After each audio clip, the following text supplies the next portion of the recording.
Hello everyone, welcome to tech Sharmit. आज के session में हम डेट कमांड से रिलेटेड एक और टॉपिक कवर करेंगे, जिसमें हम देखेंगे कि किस तरह से हम कस्टम टाइम स्टैम्प को क्रिएट कर सकते हैं अपने डेट के फॉर्मेट स्पेसिफायर्स को यूज करके। ये सेशन अब हम इसलिए कर रहे हैं क्योंकि इससे पहले वाले पार्ट में हमने ऑलमोस्ट सभी फॉर्मेट स्पेसिफायर्स को डिस्कस कर लिया है। ठीक है, तो अब ऐसा पॉसिबल है कि हम उन सब के एक कॉम्बिनेशन को यूज करके एक कस्टम टाइम स्टैम्प क्रिएट करें खुद के लिए। ठीक है, क्यों?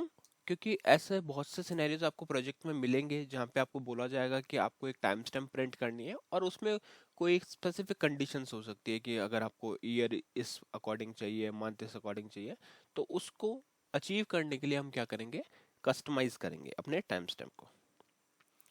अब जिन लोगों को ये नहीं पता कि टाइम स्टैम्प क्या होता है और कैसे हम बाय डिफॉल्ट वैल्यूज को गेट करते हैं, तो उनके लिए मैं एक बार थोड़ा सा टाइम स्टैम्प के बारे में बता देता हूँ कि टाइम स्टैम्प एक कॉम्बिनेशन होता है करंट डेट और करंट टाइम का। ठीक है, साथ में अगर आप टाइम स्टैम्प यूज कर रहे हो तो आपको एक format by default format return होता है जब भी आप डेट कमांड को हिट करते हो। ठीक है, तो डेट ऐसी कमांड है क्यूशल की, जिसको जैसे ही आप रन करोगे तो वो क्या करेगा, आपको एक टाइम स्टैम्प ला के देगा। तो बाय डिफॉल्ट तो ठीक है, हम डेट कमांड रन करके डायरेक्टली यूज कर सकते हैं और जो भी आउटपुट है उसको यूज कर सकते हैं। बट क्वेश्चन आता है कि अगर आपके पास प्रोजेक्ट में ऐसा कोई भी सिनेरियो, सपोज इस तरह की आपके पास कोई स्क्रीन है और उस स्क्रीन पे आपको कहा जाता है कि इस जगह पे हमें एक कस्टमाइज टाइम स्टैम्प को शो करना है इस जगह पे। ठीक है, एक डिस्प्ले फाइल की स्क्रीन है और वहां पे आपको कस्टमाइज टाइम स्टैम्प शो करना है, और जो एक्चुअल या बाय डिफॉल्ट जो टाइम स्टैम्प हमारे को मिलती है उसकी लेंथ काफ़ी ज़्यादा है और हमें उतना नीड भी नहीं है। जैसे अगर आपने देखा होगा तो वहाँ पे लिखा हुआ था कोऑर्डिनेटेड यूनिवर्सल टाइम, तो उस चीज़ की हमें नीड नहीं है, हमें सिर्फ चाहिए डेट और टाइम। क्योंकि नॉर्मल टाइम स्टैम्प यही है, डेट और टाइम, उसमें फॉर्मेट वगैरह हम इंक्लूड नहीं करते। तो उस केस में हम क्या करेंगे, अपने टाइम स्टैम्प की डेटा को कस्टमाइज करेंगे, और उस कस्टमाइजेशन के लिए हमें पता होने चाहिए फॉर्मेट स्पेसिफायर्स। तो पहले इंडिविजुअली हमने एक एक सारे फॉर्मेट स्पेसिफायर डिस्कस कर लिया है। अगर आप लोगों ने वो सेशन नहीं देखा है तो मैं रिक्वेस्ट करूंगा आप लोग पहले जाके उस सेशन को देख लें, क्योंकि उसको समझने के बाद में आपको ये वाला टॉपिक ज़्यादा इजीली क्लियर हो जाएगा। ठीक है, तो स्टार्ट करते हैं। सबसे पहले मैं यहाँ पे लिखूंगा क्यू एस एच। अब क्यू एस एच क्यों लिखते हैं, जब भी आपको क्यू शेल की कुछ कमांड रन करनी होती है तो आपको उसका टर्मिनल ओपन करना पड़ेगा। तो जैसे ही आप क्यू एस एच लिख के एंटर हिट करोगे तो आपके पास ये Q S H command entry screen open हो जाएगी। ठीक है, इस Q S H command entry screen के ऊपर अब हम क्या कर सकते हैं, कोई भी क्यू शेल की कमांड रन कर सकते हैं। फॉर एग्जाम्पल अभी हम टाइम स्टैम्प का ही देखते हैं। ठीक है, तो अगर मुझे यहाँ पे कोई भी जो बाय डिफॉल्ट वैल्यूज आती है टाइम स्टैम्प की उसको अगर प्रिंट करना है तो मैं यहाँ क्या लिखूंगा, यहाँ पे मैं सिंपली लिखूंगा डेट और एंटर कर दूंगा। तो जैसे ही मैं डेट लिखकर एंटर करूंगा तो ये बाय डिफॉल्ट वैल्यूज हमें एज ए टाइम स्टैम्प मिलती है। ठीक है, तो यहाँ पे क्या क्या है, टी एच यू रिप्रेजेंट कर रहा है थर्सडे को, फिर अप्रैल 18, 4/6/36 जो है R, H H M M S S R minute seconds, फिर हमारे पास आता है टाइम का फॉर्मेट कोऑर्डिनेटेड यूनिवर्सल टाइम, फिर है हमारे पास ईयर 2024। तो इस तरह से ये सारी वैल्यूज हमें डिफॉल्ट मिलती है जब भी आप डेट कमांड को हिट करते हो। ठीक है, और डेट कमांड का ऐसा है कि आप इसको कैपिटल में भी लिखोगे तो भी वो सेम ही आउटपुट ला के देगा, तो वो मैटर नहीं करता कि आप किस तरह से उसको इन्वोक करवा रहे हो। बट ओवरऑल ये है कि बात ये है कि ये आपको जो डिफॉल्ट वैल्यू रिटर्न करके देगा वो कुछ इस तरह से लगेगी। अ, सबसे पहले डे आएगा, फिर मंथ आएगा, फिर डेट आ जाएगी, उसके बाद में टाइम आएगा, टाइम का फॉर्मेट आएगा, और साथ में ईयर आ जाएगा। अब हमारी रिक्वायरमेंट अज्यूम करो कि ऐसी है कि हमें सबसे पहले तो ईयर दिखाना है 2024। ठीक है, फिर उसके बाद में हमारे को मंथ दिखाना है, फॉर एग्जांपल अप्रैल, है ना, यहाँ पे मैं एक बार लिख देता हूँ, अप्रैल के लिए 4 लिख देते हैं अपन, है ना, अप्रैल। फिर आ गया हमारे पास, फिर उसके बाद मुझे डेट दिखानी है, डेट के बाद में मुझे एक अंडरस्कोर देना है, और उसके बाद में टाइम दिखाना है। तो सपोज ये टाइम हो गया अपना जो भी करंट टाइम होगा उस टाइम पे, 4, 7 और 13, इस तरह से। तो बस मुझे इतना ही डेटा मेरे को चाहिए, क्यों? क्योंकि मेरा बस जो स्क्रीन का साइज है, स्क्रीन फील्ड का साइज है, वो इतना ही है कि मुझे उसमें सिर्फ डेट स्टोर करनी है और टाइम स्टैम्प स्टोर करना है, और दोनों को सेपरेट करना है अंडरस्कोर से। तो इस सिचुएशन में हम कैसे अपने फॉर्मेट स्पेसिफायर्स का यूज करके ये कस्टमाइज टाइम स्टैम्प प्रिपेयर करेंगे, वो आज हम देखते हैं। ठीक है, तो उसके लिए मैंने यहाँ पे एक कुछ फॉर्मेट स्पेसिफायर नोट किए हुए, मैं उनको दिखाता हूँ आपको। यहाँ से इसको थोड़ा सा बड़ा कर लेते हैं।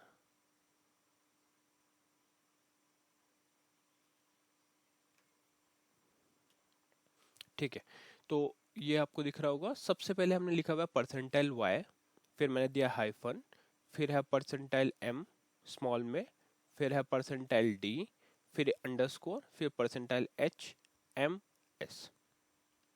अब जिन्होंने पहले वाला सेशन नहीं देखा उनके लिए जस्ट मैं एक बार क्विकली रिपीट कर देता हूँ कि वाई क्या रिप्रेजेंट करता है, year with the century as a decimal number. ठीक है, तो वो ईयर रिटर्न करेगा। एग्जांपल के लिए आप देख सकते हो 2024। फिर हमारे पास आता है स्मॉल एम। स्मॉल एम क्या रिप्रेजेंट करता है, month. Month as a zero padded decimal number, तो यहाँ पे आ जाएगा आपके पास मंथ। डी रिप्रेजेंट करता है डे ऑफ द मंथ। ठीक है, और एग्जांपल के लिए 16 दिया हुआ है। फिर एच, एच में आ जाएगा आपका आर, एम में मिनट्स और एस में सेकंड्स। तो ये कुछ वैल्यूज हमारे को मिलती है इन फॉर्मेट स्पेसिफायर्स से। अब हम इसका कॉम्बिनेशन यूज करेंगे। ठीक है, तो यहाँ पे आप लोगों के लिए क्वेश्चन है कि क्या अगर मैं इसको इस तरह से डायरेक्टली यूज करता हूँ डेट के साथ तो क्या ये रन करेगा। जैसे अगर मैंने यहाँ पे डेट लिखा, स्पेस देके मैंने ये वैल्यूज प्रोवाइड करी जो मेरा फॉर्मेट स्पेसिफायर्स है। अब अगर मैं एंटर हिट करूंगा तो क्या ये रन करेगा, नहीं। ऐसा क्यों, क्योंकि अभी हमारा सिंटेक्स करेक्ट नहीं है।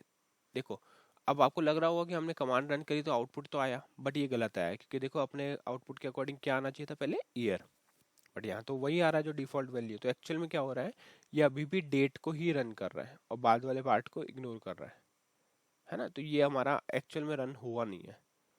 रन करने के लिए इसका सिंटेक्स थोड़ा सा डिफरेंट है। उस केस में आपको क्या लिखना पड़ेगा, यहाँ पे लिखना पड़ेगा डेट स्पेस, फिर आपको एक देना है प्लस, फिर कोटेशन शुरू करने हैं।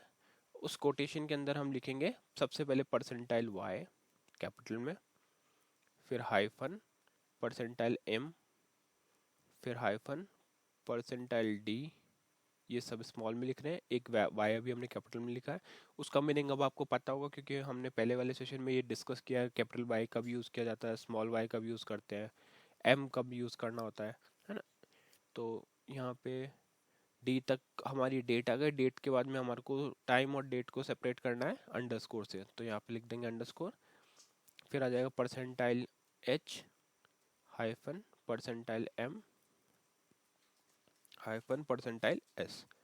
तो ये सारी वैल्यूज अब as a format specifier combination हो चुकी है सेट। ठीक है, तो यहाँ पे क्या क्या हमने पुट किया, वाई एम डी, ये तो रिप्रेजेंट करेगा डेट को, करंट डेट को। फिर हमने अंडरस्कोर दिया है दोनों को सेपरेट आउट करने के लिए और वहाँ पे वैल्यू दी है एच एम एस।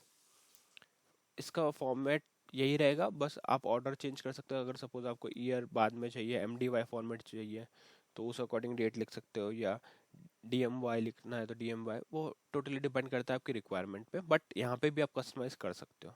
ठीक है, अभी के लिए मैं अगर जैसे यहाँ पे एंटर हिट करूँगा तो मुझे एक डेट मिलेगी इस तरह से, 2024 हाइफन 04 हाइफन 18 अंडरस्कोर 4/11/42। तो यही वो एक कस्टमाइज डेट है जिसके लिए हम ट्राई कर रहे थे और हमें वो कस्टमाइज डेट मिल गई।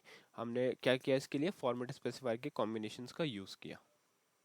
ठीक है, तो काफ़ी सारे फॉर्मेट, इसीलिए फॉर्मेट स्पेसिफायर्स समझना बहुत इंपॉर्टेंट था अपने लिए, क्योंकि इनको फिर हम एज ए कॉम्बिनेशन, अभी पहले वाले सेशन में हमने क्या किया, इंडिविजुअली इन सबको देखा था कि वाई क्या कर रहा है, एम क्या कर रहा है। तो उन चीज़ों से हमें आइडिया लग गया कि कौन किस वैल्यू के लिए कौन सा स्पेसिफायर यूज़ करना है। अब हमने जस्ट क्या कर दिया, उनके कॉम्बिनेशन को बिल्ड करके वो रन करवा दिया। तो हमारे पास एग्जैक्ट डेटा आ गया 2024 04/18 जो डेट रिप्रेजेंट कर रहा है, फिर है 4/11/42 जो टाइम को रिप्रेजेंट कर रहा है। ठीक है, तो ये पूरा पैटर्न आप यूज़ कर सकते हो कस्टमाइज करने के लिए। अब सपोज इसी में मुझे फॉर्मेट डेट का सही नहीं लग रहा और मुझे एम डी वाई फॉर्मेट करना है या कुछ और फॉर्मेट करना है। जैसे अगर मैं यहाँ पे स्मॉल वाई लिखता हूँ कैपिटल वाई की जगह पे, इधर हम लिख देते हैं स्मॉल वाई और एंटर, तो आपको दिखेगा यहाँ पे 2024 को सिर्फ 24 लिख दिया। ये हमने ऑलरेडी डिस्कस किया था पहले सेशन में, राइट। अब इसको मैं यहाँ पे कर देता हूँ एम डी वाई फॉर्मेट, तो एम, इधर आ गया डी और इधर आ गया वाई। तो ये हमने कस्टमाइज कर दिया और यहाँ पे एक ट्राई करके देखते हैं। इस तरह से कॉलन दे दिया मैंने और अब एंटर किया। तो अब इस केस में देखो ये क्या आ रहा है, एम डी वाई फॉर्मेट में आ रहा है, प्लस टाइम को सेपरेट आउट कर दिया कोलन से, क्योंकि नॉर्मली टाइम आपको इसी तरह से दिखता है, डेट में हाइफन्स रहते हैं सेपरेटर और यहाँ कॉलन। से इस तरह से अपन इसको कस्टमाइज कर सकते हैं। चाहो तो कोई और सिंबल भी यूज़ कर सकते हो। बाकी सारी चीज़ें आपकी रिक्वायरमेंट पर डिपेंड करेगा, बट ओवरऑल थिंग ये है कि इसके थ्रू हम डेट और टाइम स्टैम्प को इजीली कस्टमाइज कर सकते हैं। तो ये हो गया प्रोसेस टाइम स्टैम्प को कस्टमाइज करके यूज़ करने का। आई होप ये सेशन आपको क्लियर हुआ होगा। नेक्स्ट सेशन में हम बाकी टॉपिक डिस्कस करेंगे। So thank you for watching Tech Share में।